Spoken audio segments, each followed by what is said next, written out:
Hi, we're back again, talking a little bit more about using of chainsaws and such. And I thought I'd show you the equipment that you should have. You know, when people first start, believe me, they think this is it. 2 hands, 2 feet, and a brain, and I can go into the tree and I can do pruning. Well, after a while, you're going to find out, as many of us have, that this is a very delicate thing up here, and you have to wear a helmet, okay? This is probably the simplest helmet. All you do is wear that. Then you got the next one, you have a helmet with earmuffs attached, okay? And we'll get into that in a minute. And then the ultimate is this hat here. It's a helmet.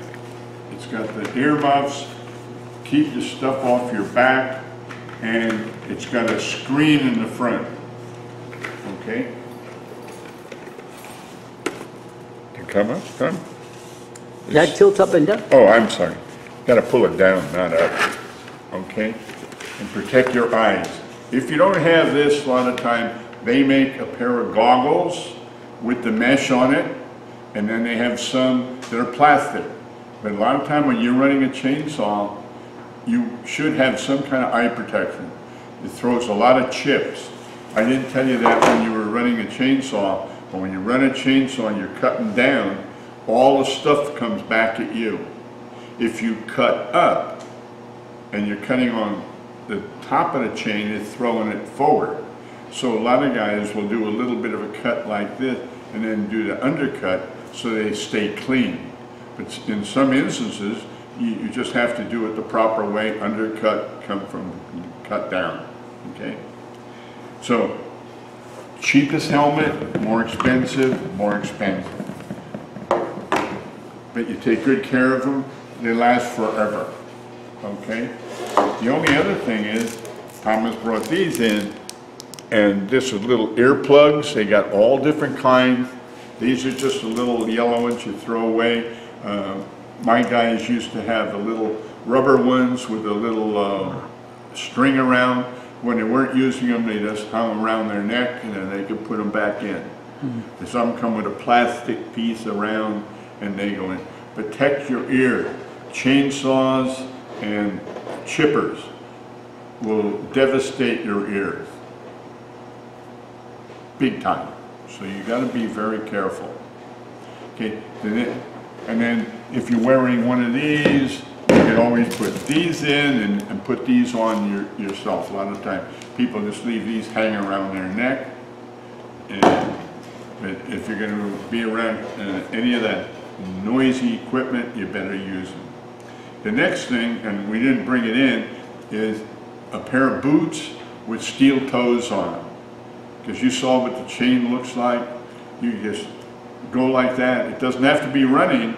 If you got a pair of tennis shoes on, it's going to mangle your toes, if you just hit down on them, you know. So you wear, and Thomas is telling me they make shoes that look like Keds or tennis shoes, but they're steel toed.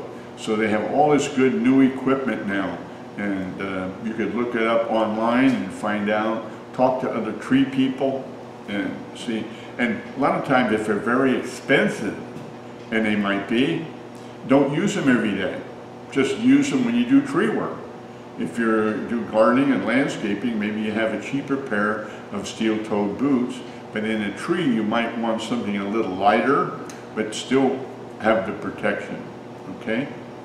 The next thing, you should have a pair of gloves, and for me, they don't really protect you from big damage, but they got feel. Like these here are very thin, got the leather on them, and you can move your hands good, so you have good feeling on a chainsaw, trigger, and everything. You don't want a big heavy pair of gloves, you lose the feeling, but you still want some protection, okay? So find out what works for you. They got all kinds of gloves, and all I'm telling you is a little bit of protection, but wear something. Then the next thing that in my day, they didn't have these, These are a pair of Chaps. And you wear these, they strap on your legs, and it's fiberglass, and the chain will jam up and stop the saw, okay? And so usually you see these on the groundmen that are cutting up logs and branches, and maybe even working near the chipper, okay?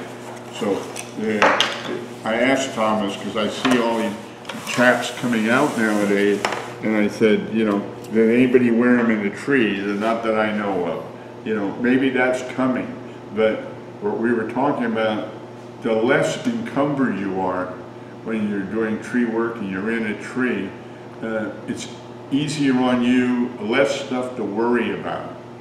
You know, if you, the more gear you bring up in the tree, you're playing with your gear all the time.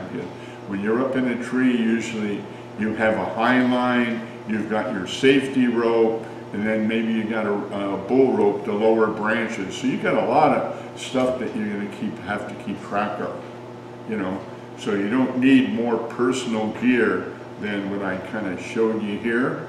But you know, when you have the ropes and stuff, they got all kind of carabiners and all it, and mountain climbing stuff, and some people really get into it. And because I used to see people have no gear, give them a handsaw, and they climb up in the tree and hang with one hand and cut the branches, you know. But you know, maybe these are people that grew up with it, and that's where they did it in the country where they came from. When you come here, especially California, we have OSHA laws, and you're, if you're by yourself, maybe you get away with a lot of it. When you work for somebody, your boss is in trouble, or the city that you work for, if you're not following the rules. So make sure you remember that.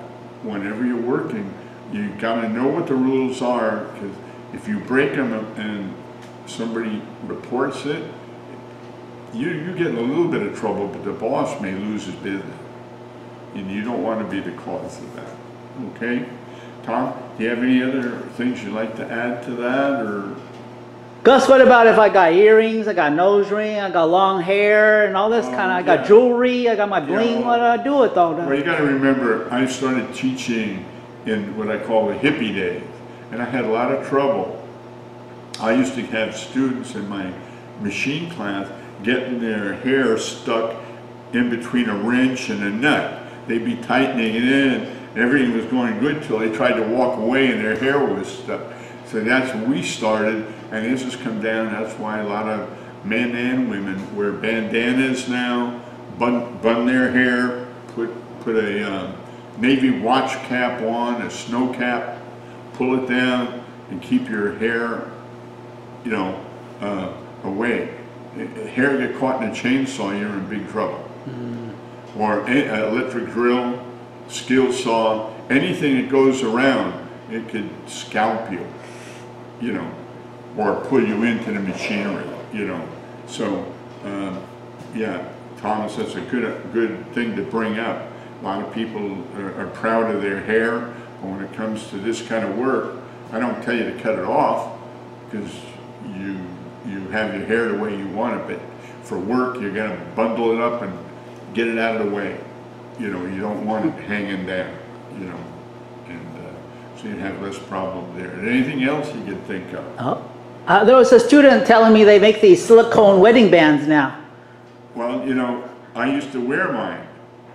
And one day I was doing landscaping or gardening, and I slipped on a hillside, and there was a pole, pipe sticking out, a little block of wood on top with a nail on top with a head.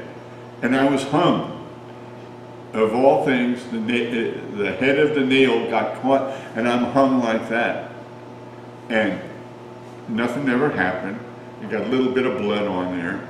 My wife heard that. My wife was a nurse, and oh no, because they get a lot of people like that the rings are crushed or whatever. And so anyway, when we got into tree work, we found out, we tell everybody, take your wedding rings off, or any rings you have, put them in your pocket, put them in your truck, and don't have them on, because it doesn't happen a lot, but you'd hate to pull all the skin off your finger, you know, and that's what could happen. And so you have to think about these things, because it's not all written down. Nobody ever tells you all these things. We're telling you now, and you might think up some more on your own. You know, thinking the safety of everybody around that crew job. Okay, I guess that's it then, Tom. We'll see you next time. Bye-bye.